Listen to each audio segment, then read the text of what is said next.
If your quilting space is temporary, shared, or constantly evolving, you are not alone. My sewing and quilting space has moved around a lot. Depending on my mobility, I have a mess, so we have to take that into account, and the availability or not of an unoccupied bedroom. My current studio is temporarily set up in one side of our dining room, and everything needs to be easily movable so that we can eventually switch it back. Therefore, nothing is permanently attached to the walls other than one quilt hanging rod that also holds my portable design wall in place. And all my storage units are on casters. My fabric is in a separate space, and I'll give you a look at that setup too. I'm making it work thanks to some IKEA finds that I can't wait to share with you today. Now, despite the comical look on John's face and the very packed car, the purchases for my quilting area didn't happen all at once, but over the course of several years, while we figured out what was going to be the most helpful. Hi, I'm Beth Ann Williams. Welcome to my quilting studio. I'll share what's working for me and hopefully might be helpful for you too.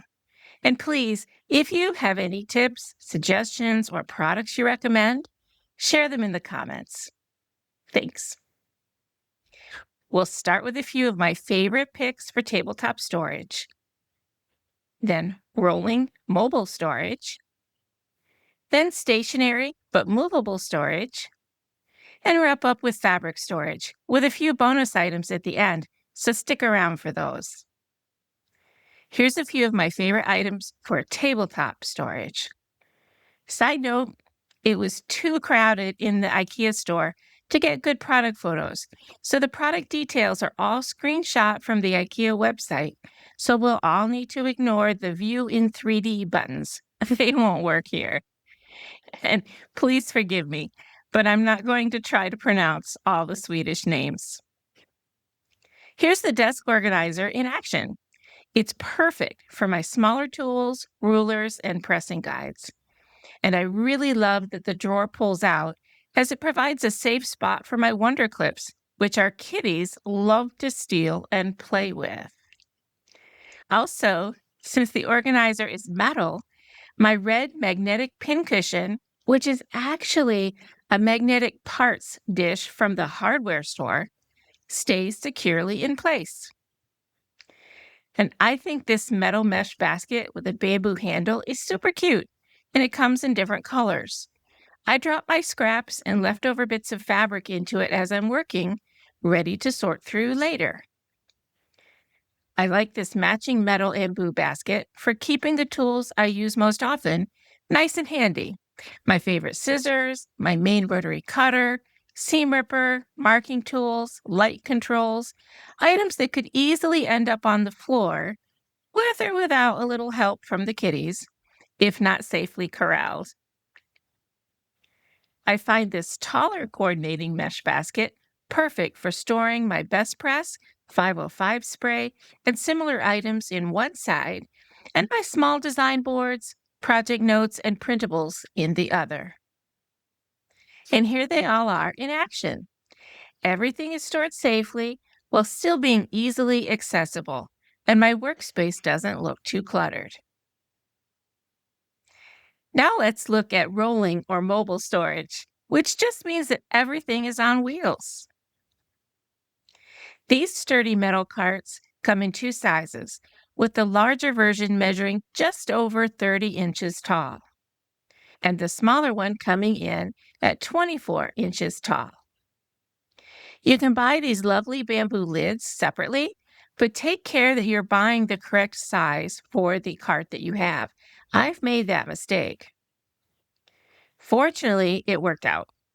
I like to use the taller cart as a mobile pressing station with a pressing pad not shown here, or as a parking spot for my organizers when I need to cut large pieces of fabric on my work table.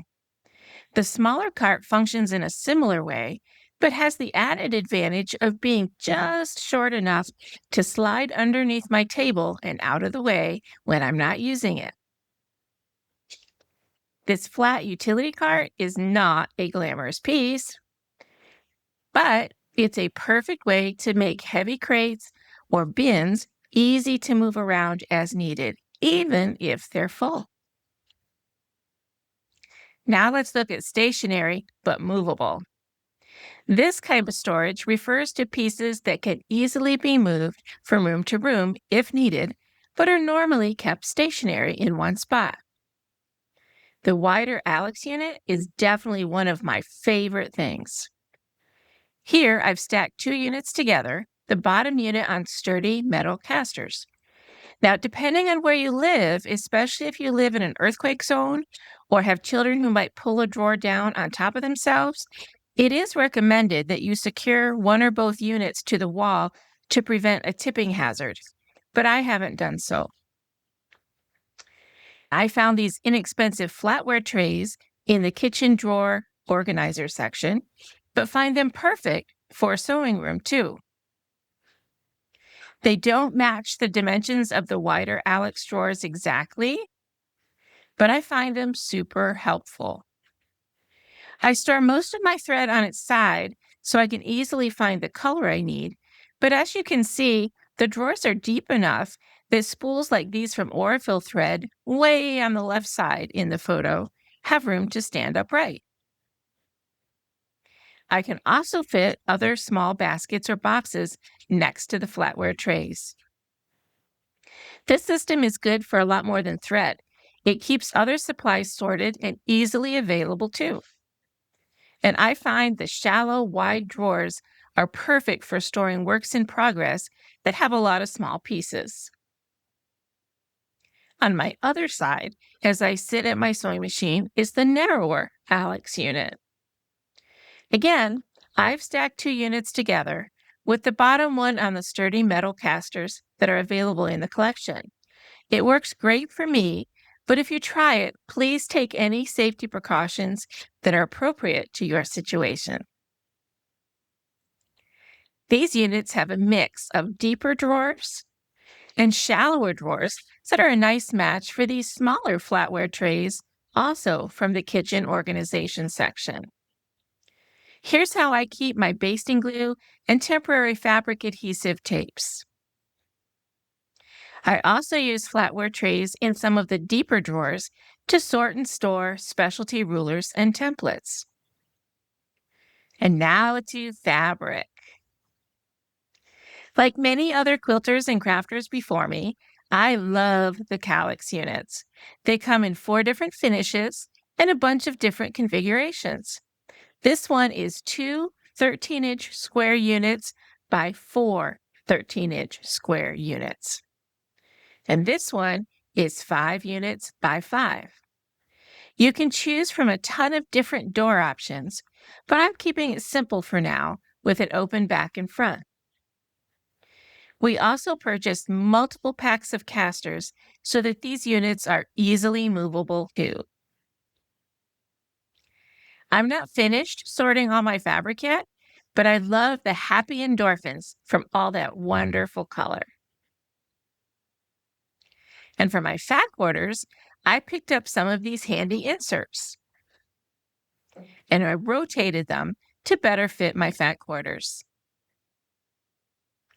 Now for a few bonus items. These inexpensive bins are great for leftover batting and interfacing, and they fit the Calyx units perfectly. And these stackable clear boxes are sold for refrigerator storage, but they work in the Calyx units too. These are perfect for keeping 2.5-inch wide strips sorted and ready to go. There are other sizes of these stackable boxes too, but sadly, they always seem to be sold out, so I can't show you any. Now, this one might surprise you, but it's a huge help to me. You see, one of the downsides of repurposing a dining room table as a sewing table, which is what I've done, is that a dining table is generally taller and it puts the sewing machine higher. And I have an adjustable sewing chair raised up to its highest position to help me avoid strain when using my machine. But I'm kind of short, So my feet no longer rest comfortably flat on the ground, which is why I love this footrest. And you can find it in the children's section. Now it's your turn. Please consider sharing your favorite tips or recommendations in the comments section of this video. Happy quilting!